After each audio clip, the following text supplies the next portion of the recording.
C'est un endroit stratégique de Caen. Le viaduc de Calix était inaccessible ce mercredi matin, bloqué par près de 250 manifestants. Une partie d'entre eux masqués et refusant tout contact avec les médias. D'autres plus modérés, comme Christian, qui s'était lui déjà mobilisé pour les retraites. Ce qu'il faut arriver à faire comprendre, c'est que les gens d'en bas n'en peuvent plus. On est serré. On n'arrive plus à faire n'importe quelle sortie. Même un cinéma, on regarde à le faire. Donc il arrive à un ras-le-bol. Et donc là aujourd'hui, c'est le début du ras-le-bol.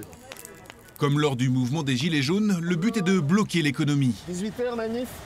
La plupart des automobilistes ou routiers arrêtés l'ont bien compris. Bloquer les routiers, je pense que c'est la meilleure solution qu'ils ont eue. Parce que du coup, au moins, ça va peut-être faire bouger l'économie. Moi, personnellement, je ne peux pas le faire, mais il faut des personnes qui le fassent. Il faut que ça bouge. On ne peut pas rester comme ça, quoi. Donc non, c'est très bien. Il faut qu'ils continuent, qu'ils bloquent tout et ça va payer à un moment ou à un autre, je pense. Et autant dire que la nomination hier soir du Normand Sébastien Lecornu comme Premier ministre ne les a pas du tout convaincus. Nous n'attendions pas ce genre de réponse. Nous attendons plutôt une dissolution de l'Assemblée nationale.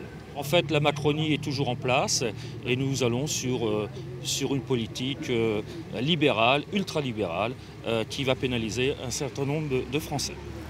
En milieu de matinée, Cormelles-le-Royal, un autre point de blocage du périphérique canet, a été évacué par les forces de l'ordre, dans le calme, alors que certains dans leur voiture commençaient vraiment à s'impatienter. Ouais, je comprends sur le fond. Après, qu'ils aillent s'en prendre aux bonnes personnes. On n'est pas, moi, je suis pas responsable de ce qu'ils veulent. Je pense pareil qu'eux, peut-être. Mais moi, j'ai besoin de gagner ma vie. J'ai des enfants à nourrir, hein, comme tout le monde. La semaine prochaine, le 18 septembre, la grogne contre le pouvoir prendra une autre forme, plus classique avec des défilés syndicaux.